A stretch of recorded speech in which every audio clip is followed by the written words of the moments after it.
1500 படம் நடிச்சிருக்காங்க, நம்புவீங்களா? இனிமே ஒரு நடிகன் 1500 படங்கள்ல நடிக்க முடியுமா அப்படின்னா அது முடியவே முடியாது. முழு மூச்சா அவங்களுடைய வாழ்க்கையை சினிமாக்கு அர்ப்பணிச்சிருக்காங்க, அப்படிதான் அர்த்தம். ஏகப்பட்ட அவார்டு வாங்கியிருக்காங்க. மனோரமா பாத்தீங்கன்னா national award, state award, Padma Bhushan award, Padma Shri award, MGR award, NTR award, Jayalalithaa award, Kalaignar award, Anna award, மலேசியால கொடுப்பாங்க Dato Samuel award, Filmfare award. அவார்டெல்லாம் மனோரமாக்கு பஞ்சமே கிடையாது. ஏவிஎம்க்கு 2 வெற்றி படங்கள் நம்ம குறிப்பிட்டு சொல்லலாம். அந்த 2 வெற்றி படங்களும் அது மனோரமாவால தான் சாத்தியமாச்சு. அது என்ன படம் அப்படின்னா, ஒன்று சம்சாரம் அது மின்சாரம், பாட்டி சொல்லை தட்டாதேன்னு ஒரு படம். அது வந்து மனோரமாவை மையப்படுத்தி எடுத்த கதை. பூபதினு ஒரு பையன், மனோரமா பையன் எல்லாருக்கும் தெரியும். சினிமாவில் எப்படியாவது நடிக்க வைக்கணும்னு ஆரம்பத்தில் பூபதி 25 வயசு 22 வயசுல இருக்கும்போது நிறைய படங்களுக்கு மனோரமாவே சொல்லி வாய்ப்பு கொடுத்தாங்க. ஒரு சில படங்கள்ல வந்து பூபதி கதாநாயகனா கூட நடிச்சாரு. ஆனா பூபதி கிட்ட இருந்த ஒரு கெட்ட பழக்கம் என்ன அப்படின்னா, மனோரமாவுடைய ஊர்வலம் வந்து பாத்தீங்கன்னா கிராண்டா வந்து மனோரமா கொண்டு வந்தாங்க. ஐஜி ஆபீஸ் பின்னாடி ஒரு சுடுகாடு இருக்கு, அங்கதான் மனோரமா வந்து இறுதி காரியங்கள் பண்றாங்க. அடக்கம் பண்ணாங்களா என்னன்னு தெரியல, இறுதி காரியங்கள் பண்றாங்க. பறக்கும் ரயில் ஒன்று இருக்கு. நீங்க பாரிஸ்ல இருந்து நீங்க வந்து பாத்தீங்கன்னா மயிலாப்பூருக்கு பறக்கும் ரயில் இருக்கு. அன்னைக்கும் இருந்துச்சு, இன்னைக்கும் இருக்குது. ஸோ அந்த பறக்கும் ரயிலுங்கிறது மேல போகும் ஒரு ட்ரெயின். அப்ப அப்படி போயிட்டே இருக்க ட்ரெயின் அப்படியே அந்த சுடுகாடு கடந்து தான் போகணும், மேலதான் போகணும். அப்படி போகும்போது அந்த ட்ரெயின் வந்து நின்றுச்சு. பெண்கள்லாம் பார்த்துட்டு ஐயோ மனோரமா மனோரமா அப்படின்னு சொல்லி ட்ரெயின் ஃபுல்லாக முணுமுணுக்க ஆரம்பிச்சிட்டாங்க. நீங்கள் நம்ப மாட்டீங்க, யாருக்குமே நடக்காது. நான் சொன்னேன் எத்தனையோ அவார்டு வாங்கியிருக்காங்க, ரிவார்டு வாங்கியிருக்காங்க, எல்லாத்தையும் மீறின ஒரு விஷயம். பெண்கள் வந்து அவங்களுக்கு அஞ்சலி செலுத்தணும்னு நினைச்சாங்க. அவங்க வச்சிருந்த மல்லிகைப்பூ, ரோஜா பூலாம் இருக்கும்ல தலையில. அகத்திரை நேயர்களுக்கு வணக்கம். இன்று நம்முடன் இருந்திருப்பவர் சினிமா தயாரிப்பாளர் பாலாஜி பிரபு சார் அவர்கள். சார் வணக்கம். சார் வணக்கம். சில நபர்களை காலத்தால் அழிக்க முடியாதுன்னு சொல்லுவாங்க சார். அதில் முக்கியமாக ஒரு பெயர்னு பார்த்தீங்கன்னா சினிமா துறையில் மனோரமா அவர்கள். ஆட்சின்னு எல்லாரும் அன்பாக அழைக்கப்படுவாங்க. அப்படிப்பட்டவங்க ஒரு சினிமா துறையில் பல சாதனைகள், பல கிண்ண சாதனைகள் போன்ற பெரிய பெரிய விஷயங்களை பண்ணியிருக்காங்க. அதை பற்றி சொல்லுங்கள். அதை பற்றி இன்னும் நிறைய பேருக்கு தெரியாத கூடுதல் சுவாரஸ்ய தகவல்லாம் இந்த பேட்டியில் சொல்லுங்கள் சார். மனோரமாவோட சொந்த ஊர் வந்து செட்டிநாடு தான். சின்ன வயசில் பார்த்தீங்கன்னா மனோரமாவோட அம்மா வந்து முறுக்கு சுட்டு கொடுப்பாங்க. மனோரமாட்ட டின்ல விற்றுட்டு முறுக்கு வைப்பாங்க. நீங்கள் பார்த்துருப்பீங்க, உங்களுக்குலாம் அந்த அனுபவம் இருந்திருக்காது. டூரிங் டாக்கீஸ்ன்னு சொல்லுவாங்க. அங்கெல்லாம் பார்த்தீங்கன்னா டின்ல முறுக்கு, சுண்டல், அப்புறம் வேறு ஏதாவது அதிரசம் இந்த மாதிரி வச்சுக்கிட்டு அந்த படம் ஓடிக்கிட்டே இருக்கும். அவங்க வாட்டில் விற்றுக்கிட்டே இருப்பாங்க. மண்ணு தான் போட்டிருப்பாங்க, தரையில் தான் உட்காந்து பார்ப்பாங்க. அப்படி ஒரு காலகட்டத்தில் தியாகராஜ பகதூர் வந்து ஹீரோவாக நடிச்சிட்டு இருந்த அந்த காலகட்டத்தில் மனோரமா வந்து அவங்களுடைய கிராமத்தில் வந்து இருக்கிற டூரிங் டாக்கீஸில் முறுக்கு விற்க போனவங்க தான். முறுக்கு விற்க போன மனோரமா பார்த்தீங்கன்னா தியாகராஜ பகதூரை பொறுத்த வரைக்கும் பார்த்தீங்கன்னா பாடிக்கிட்டு நடிப்பார் அவர் வந்து. அப்படின்னா அதை பார்த்து மனோரமா வந்து பார்த்தீங்கன்னா பாடுறது, நடிக்கிறது இதெல்லாம் வந்து கொஞ்சம் கொஞ்சமாக வெளியில் வந்து பண்ணிகிட்டே இருக்காங்க. ஒரு முறுக்கு விற்க போகிறாங்கன்னு வச்சுக்கோங்களேன். அது வந்து ஒரு படம் அப்படின்னா காலையிலேருந்து ஒரு 3 காட்சி ஓடுதுன்னா 3 காட்சியும் அதே படம் தான் ஓடும். அப்படி இருக்கும்போது ஒவ்வொரு சீனையும் பார்த்து நடித்து தான் மனோரமாவுக்கு வந்து நடிப்பாசை வருது. அப்படி தான் வந்து மனோரமா வந்து அந்த காலத்தில் ட்ராமா போடுவாங்க கிராமங்களில். ட்ராமாவில் வந்து நடிக்க ஆரம்பிக்கிறாங்க. அந்தமான் காதலி அப்படின்னு ஒரு ட்ராமா. அந்த ட்ராமாவில் பார்த்தீங்கன்னா ஒரு பொண்ணு, ஒரு 10 வயசு பொண்ணு வந்து நடிக்கணும். அந்த பொண்ணு வரல. அந்த கேரக்டரில் வந்து டைரக்டர் வந்து முதல் வரிசையில் இருந்த மனோரமாவை பார்த்து இதில் கொஞ்சம் நடிக்கிறியாமா அப்படின்னு கேட்குறாரு. ஓகே அப்படின்னு வந்து தைரியமா மனோரமா சொல்றாங்க. ஏன்னா அவங்களுக்கு ஆர்வம் இருந்துச்சு, அதனால ஓகேன்னு சொல்றாங்க. அந்த நாடகத்தில் நடிக்கிறாங்க. முதல் நாடகத்துல எல்லாரும் கை தட்டுறாங்க மனோரமாவோட நடிப்பை பார்த்து. அடுத்து தொடர்ந்து பார்த்தீங்கன்னா நாடகங்களில் பல நாடகங்களில் வந்து மனோரமா நடிக்கிறாங்க. வைரம் நாடகக்குழுன்னு ஒரு நாடகக்குழு, அது ரொம்ப ஃபேமஸாக இருந்துச்சு. எஸ்எஸ்ஆர் வந்து நாடகம் போடுவார், எல்லாருமே நாடகம் போடுவாங்க. சிவாஜிலேருந்து பல பேர் வந்து நாடகத்துலேருந்து வந்தவங்க தான், எம்ஜிஆர்லேருந்து எல்லாருமே. அப்படி நாடகத்துலேருந்து தான் வந்து மனோரமா வந்து சினிமாவுக்கு வராங்க. சினிமாவுக்கு வந்த காலகட்டங்களில் மனோரமா வந்து பார்த்தீங்கன்னா ஹீரோயினாக நடிக்கணுங்கிற ஆசை மனோரமாக்கு இருந்துச்சு. ஆனால் ஹீரோயினாக மனோரமாக்கு பெருசாக வாய்ப்பு கிடைக்கல, அதுதான் உண்மை. அது சின்ன சின்ன வேடங்கள் வந்து மனோரமா கிடைச்சிட்டே வந்துச்சு. இப்போ சின்ன சின்ன காமெடி வேடங்கள், துணுக்கு வேடங்கள், இப்படி நிறைய படங்கள் வந்து ஆரம்பத்தில் மனோரமா நடிச்சிருக்காங்க. அப்படி வந்துக்கிட்டே இருந்த ஒரு காலத்தில் மனோரமாக்கு மிகப்பெரிய ஒரு பேரையும் புகழையும் மனோரமா அப்படின்ற ஒரு அடையாளத்தை கொடுத்த ஒரு படம் அப்படின்னா அது தில்லானா மோகனம்பாள். தில்லானா அவங்க வயசு என்ன சார் இருக்கும்? சினிமாக்குள்ள என்ட்ரின்னும் போது அவங்களோட வயது என்ன? மனோரமாக்கு ரொம்ப கம்மியான வயதாக தான் இருக்கும். எனக்கு தெரிஞ்சு ஒரு 16, 18 அந்த மாதிரி தான் இருக்கும். அந்த சமயத்தில் சினிமா துறை. ஆமாம், ரொம்ப 12 வயசு அந்த காலகட்டத்திலே நாடகத்துக்கு நடிக்க வந்துட்டாங்க. ஒரு 16, 17 வயசுலேயே வந்து சினிமாவுக்கு நடிக்க வந்துட்டாங்க. கண்ணதாசன் தான் வந்து அறிமுகப்படுத்துறார் மாலையிட்ட மங்கைன்னு ஒரு படத்தில். அதுக்கப்புறம் தொடர்ந்து நடிக்கிறாங்க. ஹீரோயினா நடிக்கணும்னு ஆசைப்பட்டாங்க, நடக்கலைன்னும் போது கிடைச்ச கதாபாத்திரங்கள்லாம் நடிக்கிறாங்க. அப்படிதான் அந்த தில்லானா மோகனம்பாள் பார்த்தீங்கன்னா பெரிய வெற்றி படம்.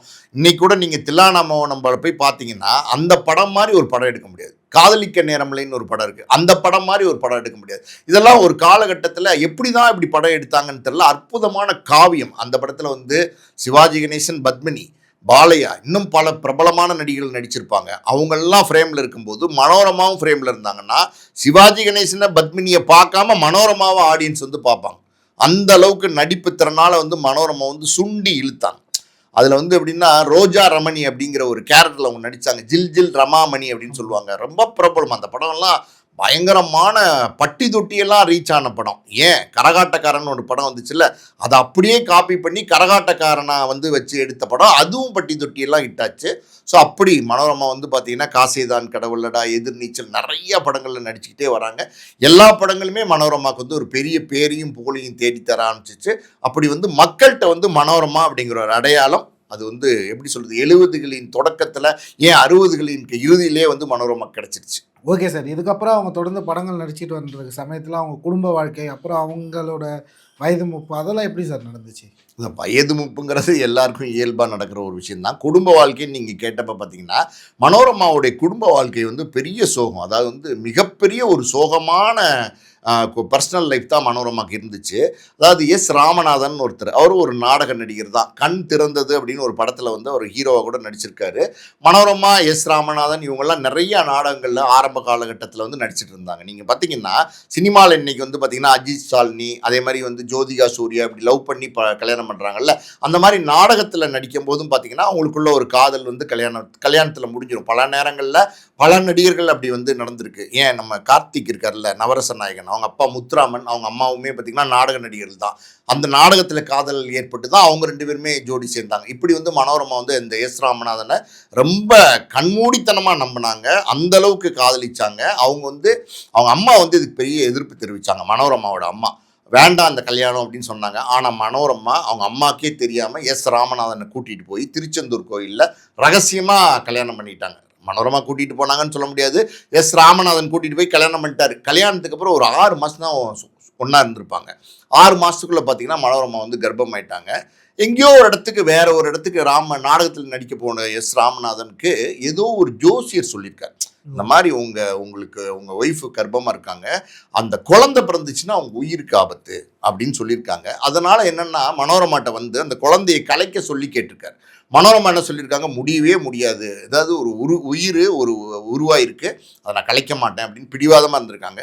நீ கலைக்கலைன்னா நான் அவங்க கூட இருக்க மாட்டேன்னு சொல்லியிருக்காரு. பரவாயில்ல, ஆனால் இந்த குழந்தை தான் எனக்கு முக்கியம்னு சொல்லிட்டு அவங்க கலைக்கலை, சம்மதிக்கலை. அவர் வந்து பிரிஞ்சு போயிட்டார். 6 மாதத்தில் பிரிஞ்சு போனவர் தான் கடைசி வரைக்கும் வரவே இல்லை. அந்த குழந்தைக்காண்டி தான் மனோரமா அதை அந்த டிசிஷன் எடுத்தாங்க. அந்த குழந்தை அது பிறந்ததுக்கப்புறம் பார்த்தீங்கன்னா செல்லமாக வளர்த்தாங்க, பயங்கர செல்லமாக வளர்த்தாங்க. சார் ஆண் குழந்தை பூபதின்னு ஒரு பையன், மனோரமா பையன் எல்லாருக்கும் தெரியும். சினிமாவில் எப்படியாவது நடிக்க வைக்கணும்னு ஆரம்பத்தில் பூபதி 25 வயசு 22 வயசுலாம் இருக்கும்போது நிறைய படங்களுக்கு மனோரமாவே சொல்லி வாய்ப்பு கொடுத்தாங்க. ஒரு சில படங்களில் வந்து பூபதி கதாநாயகனாக கூட நடித்தார். ஆனால் பூபதி கிட்ட இருந்த ஒரு கெட்ட பழக்கம் என்ன அப்படின்னா, வாலிப வயசு வரும்போது சேரக்கூடாதவங்களோட சேர்ந்து நிறைய தீய பழக்கங்கள் ஏற்பட்டு 24 மணி நேரம் தண்ணி வண்டி 24 மணி நேரம் குடித்தா என்ன ஆகுறது. அது மனோரமா வந்து எவ்வளோ சொல்லி பார்த்தாங்க. ஒரே பையங்க, ஒரு வாரிசு. அதுக்கப்புறம் இந்த இடத்துல இன்னொன்று சொல்லணும், மனோரமா அந்த இன்னொரு கல்யாணம் பண்ணிக்காமல் இருந்தாங்க இத்தனை வருஷம். அது மனோரமா அந்த முதல் கல்யாணத்துலேருந்து வெளியில் வந்துட்டாங்கன்னு தெரிஞ்சோன்னே ஹிந்தி நடிகர்கள்லாம் மனோரமா கல்யாணம் பண்ணுறதுக்கு ரெடியாக இருந்தாங்க. தெரியுமா உங்களுக்கு? அவ்வளோ அழகாக இருப்பாங்க மனோரமா. அத்தனை போட்டி இருந்துச்சு. ஆனால் அவங்க ஒரே வார்த்தையில் ஒரே பிடிவாதமாக என்ன சொல்லிட்டாங்கன்னா, இந்த கல்யாணங்கிறது என்னுடைய வாழ்க்கையில் நடந்து முடிஞ்சிருச்சு, இன்னொரு மறுமணம் வேண்டவே வேண்டாம், கிடையவே கிடையாதுன்னு தீர்க்கமாக மறுத்தாங்க. அந்த குழந்தைக்காண்டி தான் இருந்தாங்க. ஆனால் அந்த குழந்தை கடைசி வரைக்கும் மனோரமாக்கு தொந்தரவு தான். அந்த பையனால் பார்த்தீங்கன்னா எப்போவும் குடிச்சு ஹாஸ்பிட்டலில் அட்மிட் பண்ணுவாங்க. ரொம்ப சீரியஸாக இருப்பார், வெளியில் வருவார், மறுபடியும் குடிப்பார். இப்படி மனோரமாவுடைய அந்த வாழ்க்கைன்னு சொல்லும்போது, குடும்ப வாழ்க்கைன்னு சொல்லும்போது, அந்த எப்படி சொல்கிறது, அந்த கல்யாண வாழ்க்கையும் சந்தோஷமாக இல்லை, மகனாலேயாவது ஒரு சந்தோஷம் கிடைக்குமான்னு அவங்க எதிர்பார்த்தாங்க. அதுவுமே மனோரமா கடைசி வரைக்கும் நிறைவேறல. சமீபத்தில் தான் ஒரு வருஷம் இருக்கும்னு நினைக்கிறேன், அந்த பூபதிங்கிறவர் காலமாயிட்டார்.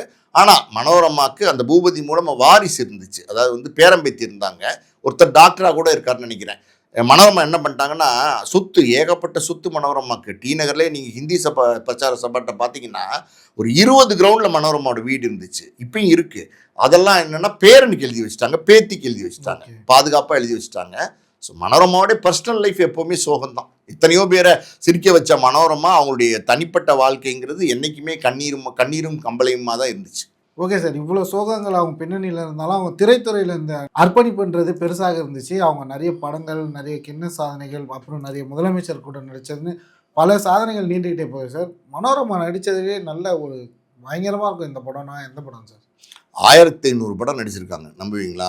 இனிமே ஒரு நடிகன் 1500 படங்களில் நடிக்க முடியுமா அப்படின்னா அது முடியவே முடியாது. எப்படி தான் இது சாத்தியமாச்சுன்னு தெரில. அப்படின்னா என்ன அர்த்தம்னா முழு மூச்சாக அவங்களுடைய வாழ்க்கையை சினிமாவுக்கு அர்ப்பணிச்சிருக்காங்க, அப்படி தான் அர்த்தம். ஏகப்பட்ட அவார்டு வாங்கியிருக்காங்க. மனோரமா பார்த்தீங்கன்னா national award, state award, Padma Bhushan award, Padma Shri award, MGR award, NTR award, Jayalalithaa award, Kalaignar award, Anna award, மலேசியாவில் கொடுப்பாங்க Dato Samuel award, Filmfare award. அவார்டெல்லாம் மனோரமாக்கு பஞ்சமே கிடையாது. அதாவது வீடு ஃபுல்லாக பார்த்தீங்கன்னா ஒரு ரூமே வந்து அவங்க அந்த ஷீல்டு இருக்குல்ல அதை வைக்கிறதுக்குன்னே அவங்க வச்சுருந்தாங்க. ஏன்னா எத்தனையோ படங்கள் நடித்தாங்க. அந்த 100வது நாள் விழாவில் வர ஷீல்டு அது இதுன்னு மனோரமா வீடுக்கு நான் போயிருக்கேன். மனோரமா வீடே வந்து ஒரு ரூமே ஷீல்டாக இருக்கும். அந்தளவுக்கு வந்து எவ்வளவோ பேரும் புகழோடு இருந்தாங்க. அதில் எல்லாம் மாற்றுக்கருத்தே சொல்ல முடியாது. மனோரமா ஸ்பெஷல் அப்படின்னு சொல்லணும்னு வச்சுக்கோங்களேன். சிவாஜி கணேசன் வந்து நவராத்திரின்னு ஒரு படம் 9 வேடத்தில் நடித்தார். அதே மாதிரி மனோரமாவும் நடிச்சிருக்காங்க. 9 வேடத்தில் பார்த்தீங்கன்னா கண்காட்சின்னு ஒரு படம் நடித்தாங்க. வேற யாருமே நடிக்கல. 9 வேடங்களில் மனோரமா வந்து சிவாஜி நடித்த மாதிரி வந்து மனோரமாவும் நடிச்சிருக்காங்க. ஸோ மனோரமா அப்படின்னா பலருக்கு வந்து செல்லப்பிள்ளையாக இருந்தாங்க, பலர் வந்து ஆட்சின்னு கூப்பிட்டாங்க, பலர் வந்து அம்மான்னு கூப்பிட்டாங்க. குடும்பத்தில் எல்லாருமே மனோரமா வந்து தங்கள் வீட்டு உறவாக தான் நினச்சாங்க. ஒரு தாயா பிள்ளையா அப்படி தான் மனோரமாவை நினச்சாங்க. ஏவிஎம் நிறுவனம் இருக்கு இல்லையா, அந்த நிறுவனத்தில் பல படங்கள் வந்து மனோரமா தொடர்ந்து நடிச்சிருக்காங்க. ஆரம்ப காலத்தில் நடிச்சிருக்காங்க. ஏவிஎம்க்கு 2 வெற்றி படங்கள் நம்ம குறிப்பிட்டு சொல்லலாம். அந்த 2 வெற்றி படங்களும் அது மனோரமாவால் தான் சாத்தியமாச்சு. அது என்ன படம் அப்படின்னா, ஒன்று சம்சாரம் அது மின்சாரம். சம்சாரம் அது மின்சாரம் வந்து முழுசாக படம் எடுத்துட்டு விசு வந்து போட்டு காட்டுறார் ஏவிஎம் சரவணனுக்கு. சார் எப்படி இருக்கு சார் படம்னும் போது படத்தை முடிச்சுட்டு வெளில வந்த ஏவிஎம் சரவணனுக்கு திருப்தி இல்லை. அவர் வந்து என்னமோ மிஸ் ஆகுது அப்படின்னு சொல்லி 2 நாள் கழித்து விசுவை கூப்பிட்டு விடுறாரு. சார் இந்த மாதிரி வந்து இதில் காமெடி வந்து மிஸ்ஸிங்காக இருக்குது. முதல்ல மனோரமா இல்லை அந்த கதாபாத்திரத்தில், கண்ணம்மா கதாபாத்திரத்தில் நடிச்சிருப்பாங்க. இல்லை காமெடி மிஸ்ஸாக இருக்குது, கொஞ்சம் ஏதாவது பண்ணுங்களேன் அப்படின்னும் போது விசு சொல்லியிருக்காரு, இல்லை சார் நாடகங்கள் நான் போட்டிருக்கேன், இந்த கதையை பயங்கரமான சக்ஸஸ் அடைஞ்சிருக்கு, இது அப்படியே கொடுத்தாதான் சார் இதோடைய இது குறைஞ்சிரும், அழுத்தம் குறைஞ்சிரும் காமெடி சேர்த்தா அப்படின்னு சொல்லியிருக்காரு. அப்போ சார் ஏவிஎம் சரவணன் சார் சொல்லியிருக்காரு, இல்லை இது வந்து சினிமா, இதுக்கு வந்து கொஞ்சம் என்டர்டைன்மெண்ட்டும் தேவை. நான் சொல்கிறேன் மனோரமாவை எப்படியாவது உள்ளே சேருங்க, மனோரமாவால் அந்த மேஜிக்கை பண்ண முடியும். ஏன்னா படமே எடுத்து முடிச்சிட்டாங்க. எடுத்து முடிச்ச படத்துக்குள்ளே எப்படி ஒரு 4 நாள் உள்ளே சேர்க்கறது ரொம்ப கஷ்டம். மனோரமாவால் அந்த மேஜிக்கை பண்ண முடியும் அப்படின்னோடனே விசு வந்து வேண்டா வெறுப்பாக தான் வந்து அந்த அதுக்கு ஒத்துக்கிட்டு மனோரமா கூப்பிட்டு அப்புறம் தான் அந்த வேலைக்காரி கதாபாத்திரத்தை டிசைன் பண்ணியிருக்காங்க. கண்ணம்மா கதாபாத்திரம் அது வந்து பார்த்தீங்கன்னா அந்த குடும்பத்துக்குள்ளே எப்போவுமே சண்டை நடந்துட்டு இருக்கும். ரகுவரனுக்கு விசுக்கு எல்லாருக்கும் சண்டை நடந்துகிட்டே இருக்கும்.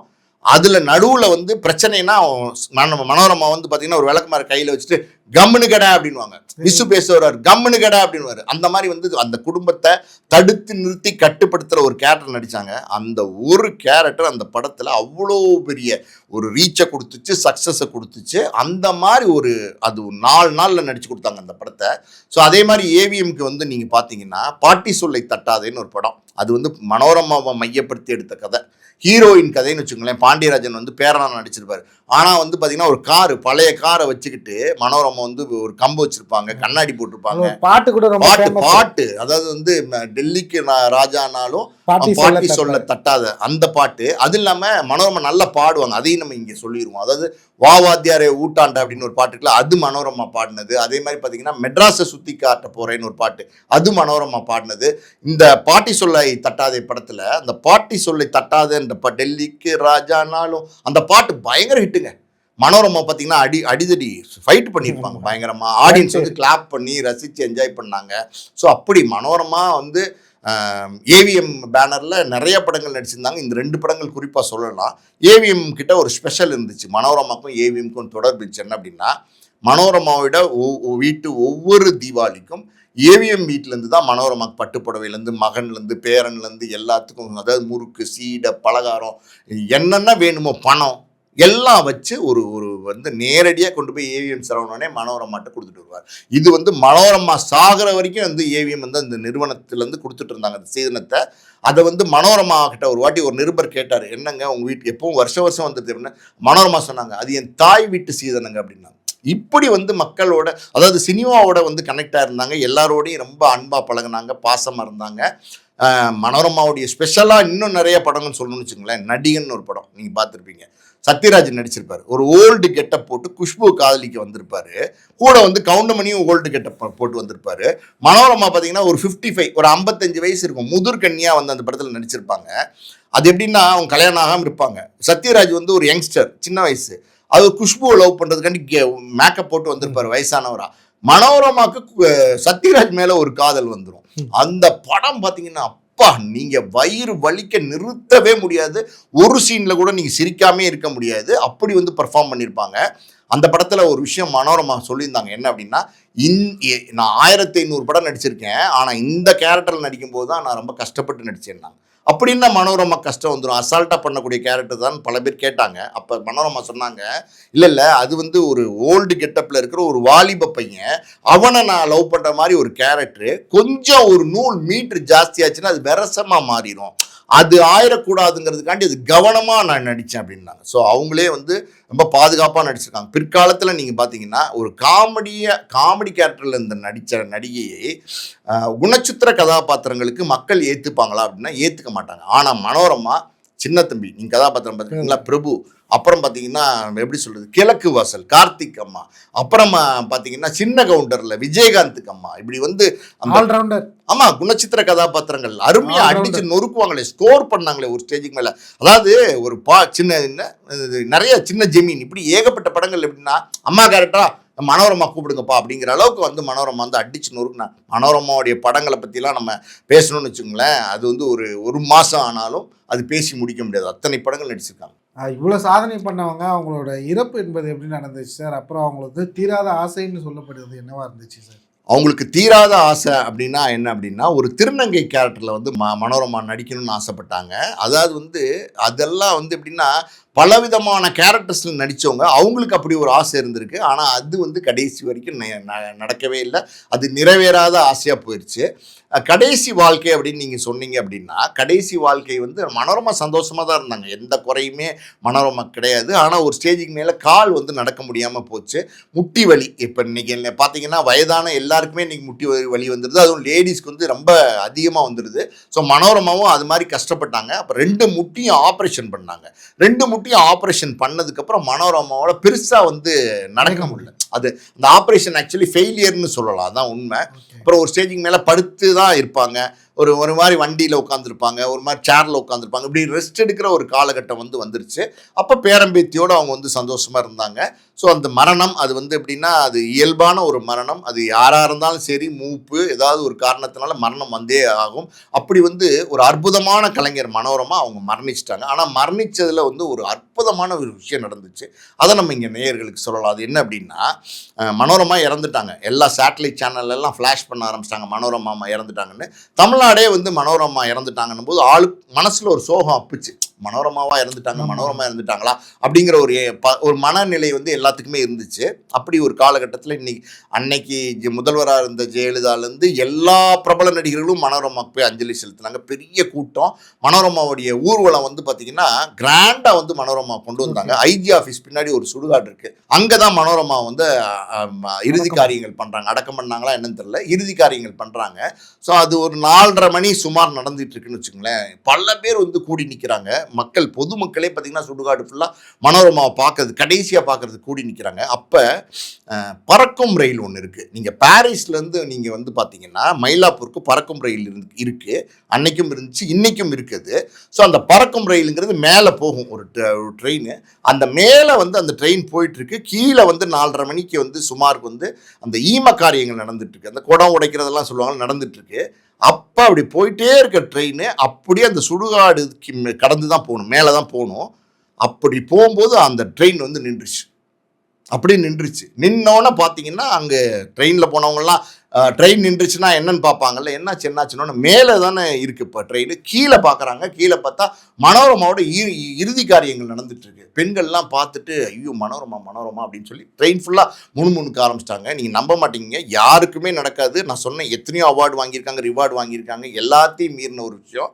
பெண்கள் வந்து அவங்களுக்கு அஞ்சலி செலுத்தணும்னு நினைச்சாங்க. அவங்க வச்சிருந்த மல்லிகைப்பூ ரோஜா பூலாம் இருக்கும்ல தலையில், அதெல்லாம் எடுத்து பிச்சு பிச்சு பிச்சு மனோரமா மேலே போட்டாங்க.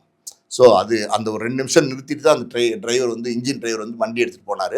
ஸோ இந்த மாதிரியான ஒரு மரியாதை அது வந்து மனோரமாவுக்கு வந்து அன்னைக்கும் இருந்தது. இன்றைக்கும் பார்த்தீங்கன்னா காலங்கடந்து நம்ம மனோரமா பற்றி பேசுகிறோம்னா அந்த உயரத்துலேயும் உச்சத்துலேயும் அவங்க இருக்காங்க. இன்னும் 100 ஆண்டுகள் ஆனால் கூட மனோரமா மாதிரி ஒரு நடிகையை வந்து நம்ம தேடி கண்டுபிடிக்க முடியாது. Okay sir. காலத்தால் அழிக்க முடியாத ஒரு மகா காவியமாக தான் சினிமா துறையில் மனோரமா பார்க்கப்படுகிறது. அவர்கள் பற்றி நிறைய தகவல் கூறினீங்க. நன்றி சார். நன்றி.